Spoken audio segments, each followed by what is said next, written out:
Anggap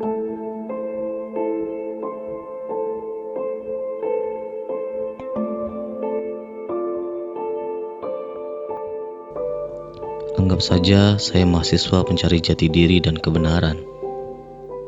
Atau anggap saja saya seorang tentara atau polisi yang jujur akan penegakan hukum. Atau saya rakyat jelata yang tertindas namun pemberani. Atau orang-orang pintar yang punya hati nurani. Semua berdiri pada bendera kebenaran. Ya, kebenaran. Setidaknya kebenaran versi masing-masing mereka. Karena menurut mereka, yang mereka bela, ya adalah kebenaran. Entah itu kemanusiaan, entah itu kedaulatan, entah itu perbaikan kemakmuran bangsa. Setidaknya mereka benar, versi mereka masing-masing. Dan selanjutnya, ya fighting. Seperti sejarah silam tahun 1998. Ya benar, peristiwa demo, di mana sebagian rakyat Indonesia berhasil menumbangkan kekuasaan paling berkuasa di Indonesia pada saat itu. Di sana ada kisah para tentara yang baku hantam dengan mahasiswa. Mereka teriak dengan lagu yang sama, yakni Indonesia Raya karya W.R. Supratman. Baik tentara maupun mahasiswa, mereka menyanyikan lagu lirik yang sama, namun berbeda nada dan irama. Mereka memang saling pukul dan saling caci. Padahal tujuan kedua golongan itu, baik mahasiswa dan tentara, ya sama, ingin mengabdi kepada bangsa Indonesia sepenuh hati. Dalam suasana panas saat itu, mungkin kini hati kita beku kebingungan. Benar, tujuan mereka sama, lah kok harus saling baku hantam dan saling caci maki di lapangan? Yang jelas, ini karena pendapat mereka berbeda tentang kebenaran. Siapa yang salah jika mereka semua memihak ke kebenaran? Jelas mereka tidak ada yang salah, karena itu adalah kebenaran. Para filosof dulu juga mempermasalahkan akan eksistensi sebuah kebenaran. Sebagian ada yang berbicara bahwa kebenaran itu absolut, ada juga yang berpendapat relatif, spekulatif, korespondensif, pragmatis, normatif, teologi, filosofis, ilmiah, dan lain sebagainya. Bagaimana kita mencari kebenaran, sedangkan eksistensi kebenaran pun masih diperdebatkan? Oh iya, maaf. Lalu apa hubungannya dengan judul pembahasan kali ini, yakni tentang Nabi Ibrahim? Kenapa diperintahkan Tuhan membunuh anaknya sendiri, yakni Nabi Ismail?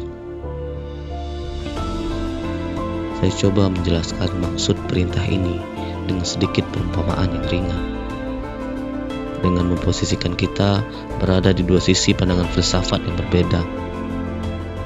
Pandangan pertama adalah pandangan normatif. Akal sehat normatif akan menilai bahwa membunuh anak sendiri adalah tindakan yang salah, apalagi dalam posisi anak tersebut tidak bersalah. Ini adalah tindakan biadab, bahkan tidak berperi kemanusiaan sama sekali. Namun, jika kita masuk ke pandangan kedua, akal ketauhidan, tindakan Nabi Ibrahim akan kita lihat dengan cara yang berbeda, bahwa ini adalah pengabdian terbesar, tes keteguhan iman, tes ketaatan terhadap perintah Allah, dan Nabi Ibrahim adalah orang yang paling benar mengambil keputusan pada saat itu. Walau akhirnya keadilan Tuhan tetap menaungi beliau dengan digantikannya Ismail dengan seekor kibas. Kembali ke cerita yang tadi, tentang saya yang mahasiswa, saya yang aparat, saya yang pejabat, ataupun saya yang rakyat jelata yang senantiasa merasa tertindas. Dan semua saya yang mendengarkan suara ini. Ada sebuah pesan dalam roman Sang Khalilullah Ibrahim tadi, bahwa di sana diceritakan kebenaran itu tidak bisa dijawab sang akal manusia yang terbatas. Akal sehat mana yang menganggap baik membunuh anaknya sendiri, kecuali iman yang harus dikedepankan di dalamnya.